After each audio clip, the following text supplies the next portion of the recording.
Hello, my name is Clevaughn Jarrett, and today I will be presenting to you a community analysis of the Lakeland community. Objectives that will be covered includes a brief historical review, community analysis of structured, population, environment, health-related resources, government and public policies, and prioritize community problems. First settled in the 1870s, the city was discovered when Abraham Moon, a resident of Louisville, Kentucky, decided to purchase a considerable amount of unnamed land nearby the newly built railroad. A few names kicked around such as Redbug, Moonville, Rome City, but due to the vast body of lakes, the city was named Lakeland. Considering the excellent railroad services, attractive location, and progressive outlook, the community grew tremendously, shipping more citrus and strawberries than any other area in the state. During this time, Lakeland became the third largest city in Florida next to Tampa and Jacksonville. Relevant to the city's history, downtown Lakeland, which was derived from the lot purchased by Abraham Moon, has been dubbed the city's living room as it embodies the community spirit of Lakeland. Quickly becoming its own destination to live and play, the city is famous for the annual Sun and Fun International Flying and Expo, the renowned alligator at Circle B Reserve that trend for weeks because of its massive size, and the royal swans.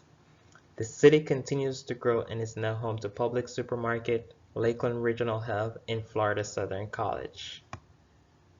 A favorite to most visitors and fittingly Lakeland's mascots are the swans. In 1954, Lakeland saw its last swan fall victim to alligators. Mistress Robert Pinkard, a Lakeland native living in England at the time, was familiar with the royal flock of swans and its demise. She wrote to the Queen of England, seeing if there was anything the Queen could do to remedy the situation. The Queen donated a pair of swans from Richard the Lionhearted's flock. The swans were transported and released in Lake Martin, which is home to the largest population of Lakeland swans. Their arrival in the city was no small feat. The swans are a part of the city's identity and hold much more significance than merely being the city's logo. Lake Martin neighborhood is home to many houses built during the Florida boom between 1920 and 1926. Looking to replace Southern California and European Riviera living homes were fashioned in mostly Mediterranean Revival Craftsman bungalow styles, but also includes Federal Colonial Revival style and the English arts and crafts of Tudor style. Lake Collins were also host to many astonishing beautiful historic Victorian homes, brick homes, older bungalows, and Mediterranean-style homes that were constructed in the early 1920s to its present day. Lakeland's most famous homeless shelter is the Talbot House. The Talbot House is the most comprehensive provider of services for homeless men and women. They provide help to the homeless of the county through food, shelter, medical, and dental care. Low-income housing is mainly provided through Lakeland Housing Authority. They provide affordable housing and self-sufficient opportunities to Lakeland residents. They accomplish this through Section 8 housing vouchers, public housing, affordable home ownership, affordable rental opportunities, resident training opportunities, and supportive services. Overlooking the north shore of Lake Collinsworth is the home of Florida Southern College, featuring the world's largest collection of Frank Lloyd Wright, filled with buildings designed by the famous architect Annie Pfeffer. Chapel, completed first in 1941, incorporates all of the basic elements and true specimen of Wright's intellectual style. Lakeland Public Library and Polk Museum of Art are also some of Frank Lloyd Wright's wonderworks which add to the community appeals. Florida Polytech University resides on a 170-acre campus. The university innovates science and technology. Designed by architect Santiago Calatrava, is home to a 3D printing lab, cyber gaming and media lab, cybersecurity lab, robotics lab, and a big data lab. Also, Florida Polytech is the first university whose campus library is completely digital. The Lakeland Fire Department is made up of 7 stations serving 100,000 plus people in its 84 square mile services area, 1 police station, and 3 sheriff departments. Lakeland has a low crime rate and one of the fastest emergency service response time. There's a severe housing shortage in the city, with the demand-supply gap increasing day by day. The rapid increase in the population has further compounded the problem. Constant migration to the city in search of jobs and year-round sunshine is causing unbearable strain on housing and basic services. Affordability is also a problem, as residents reported that the total cost of rent or mortgage payments, taxes, utility fees, and insurance make up more than 30% of the household gross income. Lakeland has a current population of 110,516 people. Since the year 2000, the city reported a growth rate of 11.25. Majority of the residents are white, and majority of the population is also over the age of 55. The city also has a poverty rate of 17.9%, which is higher than the state. Most of Lakeland's population is over the age of 55, increasing the risk for a wide range of health problems such as cardiovascular diseases, hypertension, arthritis, diabetes, and cancer. Data also show that the city has a high poverty rate, which increases unhealthy behaviors such as drinking and driving, low fruit and vegetable consumption, physical inactivity, and smoking, which are all associated with the leading cause of morbidity and mortality among neighboring communities. Lakeland City has over 12 voluntary health facilities that provides free health care to the population living below the poverty level. Lakeland Voluntary Meds and Lakeland Primary Care are most well known and used among the population. Lakeland Voluntary Meds currently has over 400 medical and lay volunteers who donated their time to the expertise to care for uninsured Polk County residents. Lakeland Primary Care covers services such as checkups, treatments, pregnancy care, immunization, and child care.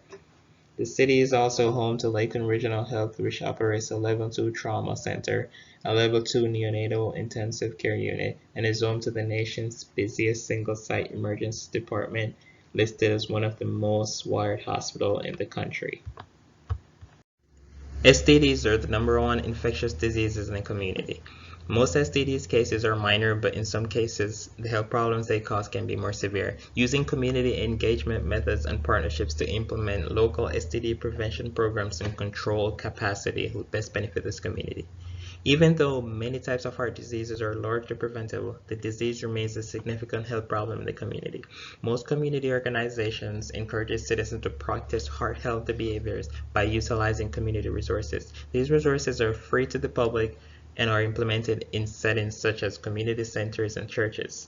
Over half of the population is over the age of 65, with at least one or more chronic health condition. According to Healthy People 2020, meeting with a physician for a regular checkup is one of the best way to manage chronic conditions. However, the city lacks adequate senior transportation, which poses a major barrier to doctor's appointments. The City of Lakeland provides several essential services to its residents and businesses. The town has its own electric supply, public water supply, waste supply, and vector control units, with many improvements made over the years. These services make life better for all the community members, providing jobs and support to local economy. The city also provides over 2,500 acres of public parkland and recreational facilities. Emergency dispatchers such as police, firefighters, and EMS serve the community with a vibrant, diverse workforce, offering many community programs to the city. Environmental issues noted in the community were abandoned houses suffering from molds and vectors, clogged drains resulting in invisible pooling and foul smells, untreated lakes, and numerous properties with excessive amount of solid waste. Raising awareness about these issues can help contribute to a more environmental conscious friendly place. The community governance structure is made up of the mayor, 6 commissioners, city clerk, city attorney, and city manager. They can easily be reached via email, letter, or phone. Contact information along with mailing address for each member of the city government is listed on the city's website. Most community meetings are well attended, mainly by stakeholders in the community, to discuss community issues. Meeting dates, time, and location can be obtained online or at the Lakeland Public Library. The budget plan utilized by the City of Lakeland allocates physical resources to respond to the desire of the citizens and fulfill the goal of the city. Therefore, the budget covers all areas of the city.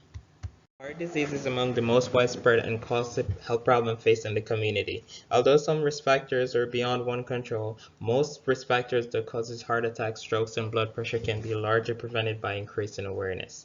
Lakeland City has over 24 shelters for the homeless, but because these shelters are mainly community funded, majority of the time resources are inadequate to meet the growing number of the homeless population. Public buses and private cabs are available for seniors, but majority of the seniors in Lakeland lives below the poverty level. Therefore, with the city's rising numbers of older adults, the lack of variable alternative transportation for seniors poses a myriad of health concerns. Tobacco use was a major problem spotted during the windshield survey. Community members were seen smoking in public parks and in front of public buildings. Active awareness of population through health promotion strategies are the primary tool for smoking prevention cessation in this community. The city also has a high poverty rate, 40.64. This then increased healthcare facility costs, causing the community to become even poorer. To summarize, poverty increases the chances of poor health. Poor health in turn drops community in poverty. STDs have been the leading infection disease in the community since 2016. Chlamydia and gonorrhea were the most common among the cases reported. A community approach to encourage anyone sexually active to practice safe sex and get tested can initiate early treatment and improve the overall health of everyone in the community.